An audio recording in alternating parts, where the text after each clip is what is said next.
کے پاس کوئی بیڑی بیڑا نہ تھا، وہ کچھ بھی نہیں تھا، ایک آدمی تھا فاروق اعظم اس کا نام تھا، اور وہ فاروق اعظم کھدر کے پرانے کپڑے پہن کے جن پہ 17 پیون لگے ہوئے تھے وہ بیت المقدس کو فتح کرنے کے لیے جاتا ہے. غلام ساتھ ہے، غلام کا نام اسلم ہے. اسلم غلام کیا کہتا ہے؟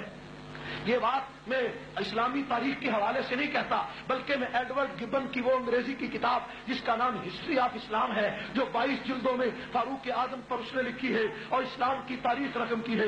ہسٹری آف اسلام میں ایڈورڈ گبن لکھتا ہے کہ عمر فاروق اتنے بڑے ملک کو فتح کرنے کے لیے جس وقت مدینہ منورہ سے چلتا ہے تو غلام ساتھ ہے. غلام نے مہار پکڑی ہوئی ہے. ذرا توجہ کرے، واقعہ آپ نے پہلے بھی سن رکھا ہوگا، لیکن میں اس میں ایک نئی بات آپ کے سامنے لانا چاہتا ہوں کہ عمر فاروق سواری پہ سوار ہے، غلام ساتھ ہے. کچھ دور جا کر عمر فاروق نے غلام سے کہا کہ سواری روکو. غلام کہنے لگا شاید امیر المومنین قضائے حاجت کے لیے آ رہے ہیں. جب اس نے سواری کو روک دیا عمر فاروق نیچے آئے، قضائے حاجت نہیں کی بلکہ اس غلام سے کہا کہ اے اسلم یہ مہار میرے ہاتھ میں دے دو. مہار اپنے ہاتھ میں لے لی اور غلام سے کہا تو سوار ہو جا. غلام کہتا ہے یہ روایت تو دنیا میں کبھی نہیں ہوئی کہ غلام سوار ہو اور آقا مہار پکڑ کے آ رہا ہو. اے عمر امیر المومنین دنیا کیا کہے گی، لوگ کیا کہیں گے؟ عمر نے کہا دنیا جو مرضی کہے لیکن عمر یہ کہتا ہے کہ نوکر سوار ہوگا، آقا پیدل ہوگا.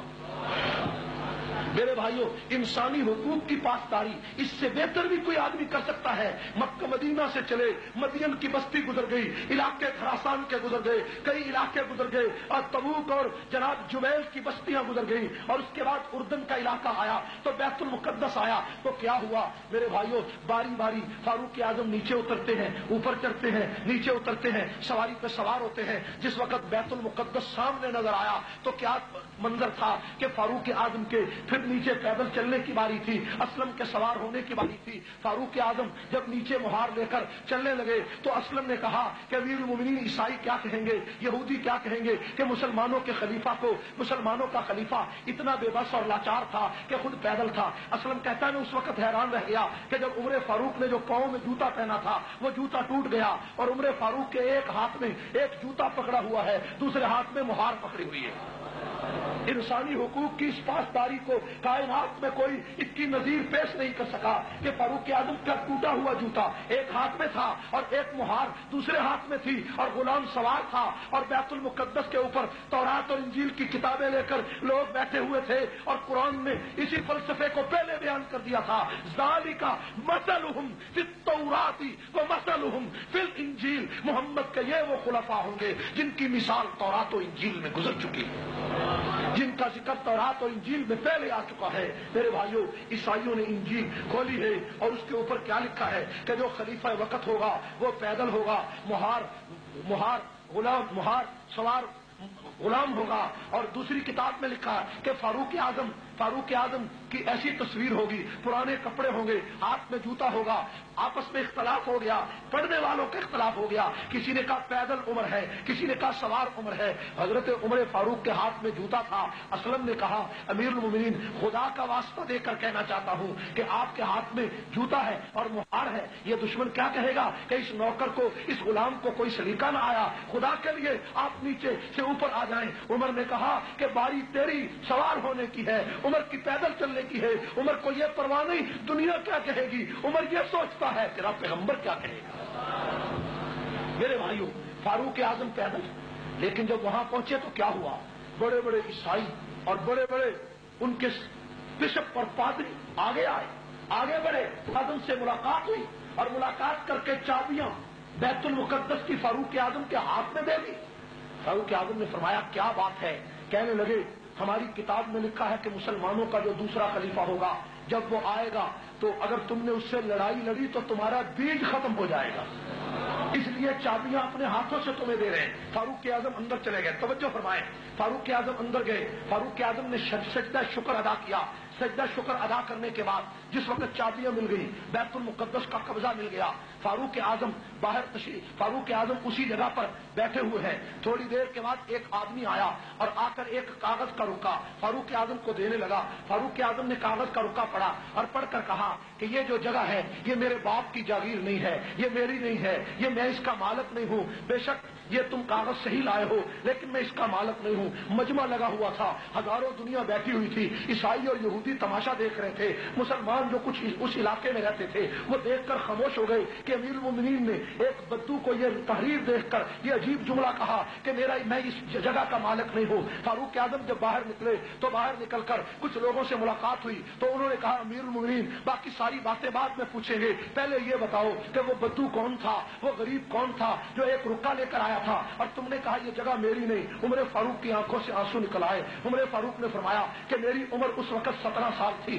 جب میرا والد اس بستی میں اس علاقے کے اندر بکریاں چرانے آیا اور عمر بھی اس کے ساتھ تھا۔ میں سارا دن بکریاں بیت المقدس کی بستیوں میں چراتا اور شام اور دوپہر کو آ کر اس بیت المقدس کی دیوار کے نیچے جہاں سایہ ہوتا لیٹ جاتا۔ ایک دن میں لیٹا ہوا تھا کہ میں نے دیکھا تھوڑی دیر کے بعد جب میری آنکھ کھلی تو ایک آدمی میرے پنڈلی سے کپڑا ہٹا کر میری پنڈلی کو دیکھ رہا ہے، پنڈلی کو دیکھتا ہے، کبھی میرے چہرے کو دیکھتا ہے۔ فاروق اعظم کہتے جب میں اٹھ بیٹھا تو کہنے لگا اے نوجوان تیرا نام کیا ہے؟ میں نے کہا میرا نام عمر ہے۔ تیرے باپ کا نام کیا ہے؟ کہنے لگا باپ کا نام خطاب ہے۔ جب یہ میں نے کہا تو تھوڑی دیر کے بعد وہ کاغذ لے آیا، کاغذ لا کر کہتا ہے اے عمر اس کاغذ پہ لکھ دو کہ جب میری حکومت اس علاقے میں آئے گی تو یہ جگہ میں تجھے دے دوں گا، یہ بستی تجھے دے دوں گا، یہ خطہ تجھے دے دوں گا۔ عمر کہتے میں نے جان چھڑانے کے لیے اسے لکھ دیا کہ میری حکومت کہاں آئے گی، میری حکومت کون لائے گا، میری حکومت یہاں کیسے آئے گی۔ میں نے لکھ دیا کہ جب میری حکومت ہوگی میں یہ جگہ تجھے دے دوں گا۔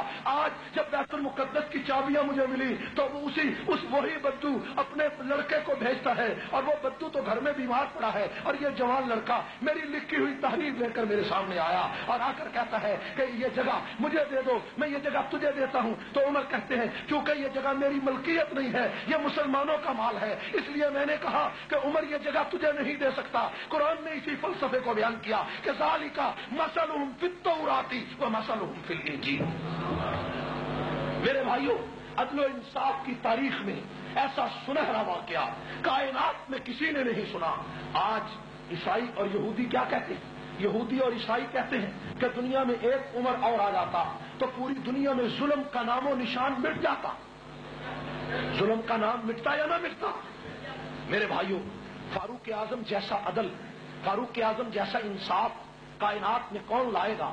صرف ایک واقعہ عرض کر کے بات ختم کرتا ہوں، نماز کا وقت ہو رہا ہے۔ میرے بھائیوں فاروق اعظم مسجد نبوی میں، مسجد نبوی کے قریب اپنے مکان میں تشریف فرما، آدھی رات کا وقت ہے، توجہ کریں، آدھی رات کا وقت تھا۔ ایک آدمی نے دروازہ کھٹکھٹایا، امیر المومنین جاگتے تھے، نیچے اتر آئے، فرمایا امیر المومنین آپ کو نہیں پتا شام میں جو فوجیں گئی ہوئی تھی وہ ملک کے یمن کی طرف جا رہی ہیں اور مدینہ سے 2 میل کے فاصلے پر انہوں نے پڑاؤ ڈالا ہے، آپ یہاں تشریف فرما ہے۔ فاروق اعظم نے اسی وقت عبد الرحمن بن عوف کو ساتھ لیا اور جا کر وہ فوجیں جو 2 میل کے فاصلے پر ٹھہری تھی فاروق اعظم ان فوجوں کا پہرا دینے لگے اور جو پہرے دار تھے ان کو کہا تم سو جاؤ، ہم مدینہ سے نئے پہرے دار آئے ہیں۔ ان کو نہیں پتا چلا کہ یہ امیر المومنین ہیں۔ فاروق اعظم اس فوج کا ساری رات پہرا دیتے رہے اور صبح کو فاروق اعظم وہاں موجود تھے۔ کئی لوگوں کو پتا چلا کہ عمر فاروق تو یہ ہے، تو وہ جو پہرے دار تھے معافی مانگنے لگے۔ عمر فاروق نے فرمایا نہیں، میرا فرض ہے کہ میں تمہاری نوکری کروں، تمہاری چاکری کروں، یہ میرا فرض تھا۔ تم مسافر تھے، تم میری رعایا تھے، میرا فرض تھا۔ جب کھانے کا وقت آیا تو عمر فاروق سالن تقسیم کرنے کے لیے خود بیٹھ گئے۔ عمر فاروق سالن تقسیم کر رہے ہیں، ایک آدمی کو دیکھا کہ وہ دائیں ہاتھ سے کھانا کھانے کے بجائے بائیں ہاتھ سے کھانا کھانے لگا۔ عمر فاروق اس کے پاس گئے، کہنے لگے اے نوجوان تجھے نہیں پتا حضور کی سنت دائیں ہاتھ سے کھانا کھانا ہے، تو بائیں سے کھانا کھا رہا ہے۔ اس نے کہا عمر تو نہیں جانتا یہ میرا دایاں ہاتھ غزوہ موطا میں کٹ گیا تھا جب میں رسول اللہ کے ساتھ جنگ میں گیا تھا، دیکھو یہ میرا کٹا ہوا ہاتھ ہے۔ عمر فاروق زاروں قطار رو پڑے، وہ عمر کے قدموں میں گر گیا۔ امیر المومنین کیوں روتے ہو؟ فرمایا اس لیے روتا ہوں اگر قیامت کے دن رسول اللہ نے پوچھ لیا کہ تیری فوج میں ایک ایسا سپاہی تھا جس کا ہاتھ کٹا ہوا تھا، وہ کھانا کیسے کھاتا ہوگا، وہ کپڑے کیسے دھوتا ہوگا، عمر تو نے اس کا غلام مقرر کیوں نہیں کیا؟ عمر کے پاس اس کا کوئی جواب نہیں۔ اے بدو مجھے معاف کر دے، میں قیامت کی رسوائی سے بچنا چاہتا ہوں۔ انصاف کے ایسے واقعات تو چشمے فلک نے کبھی نہیں دیکھے۔ آج برطانیہ کے اندر لوگ کہتے ہیں جناب بچہ پیدا ہوتا ہے تو وہاں پر جناب علی 8 شلنگ یا 10 شلنگ یا پاؤنڈ ان بچوں کے وظیفہ مقرر ہو جاتا ہے۔ آپ دیکھتے ہیں کہ برطانیہ میں بچہ پیدا ہوتا ہے وظیفہ مقرر ہو جاتا ہے، لوگ خوش ہوتے ہیں جناب عیسائیوں کا یہ کارنامہ ہے۔ عیسائیوں کا کارنامہ نہیں، یہ قانون فاروق اعظم نے بنایا تھا۔ میرے بھائیوں انسانی فلاح و بہبود کا ایک ایک قانون پوری دنیا میں فاروق اعظم نے بنایا. سرائے عمر فاروق نے بنائی, مسجد عمر فاروق نے بنائی, فوج عمر فاروق نے بنائی, چوکیاں عمر فاروق نے بنائی, پہرے دار عمر فاروق نے بنائے, رعایا کو ایک ایک آدمی کے گھر جا کر پوچھنے کا پورا طریقہ سلیقہ عمر فاروق نے بنایا, گورنروں کو نوکر عمر فاروق نے بنایا, قاضیوں کو غلام عمر فاروق نے بنایا, وزیروں کو غلام عمر فاروق نے بنایا. لاؤ پوری کائنات میں کتنی حکومتیں بدل گئی, ایک حکمران ایسا بتاؤ کہ جو بیوہ عورت کا دروازہ کھٹکھٹا کے کہے کہ اے محمد میں تیرا نوکر تیرے دروازے پہ آیا ہوں, اور جب ساری رات اس کے لیے لکڑیاں اور چارہ ڈھونڈتا رہا, صبح کو پتا چلا کہ دنیا کا خلیفہ یہی فاروق اعظم. ایسا کوئی انسان تو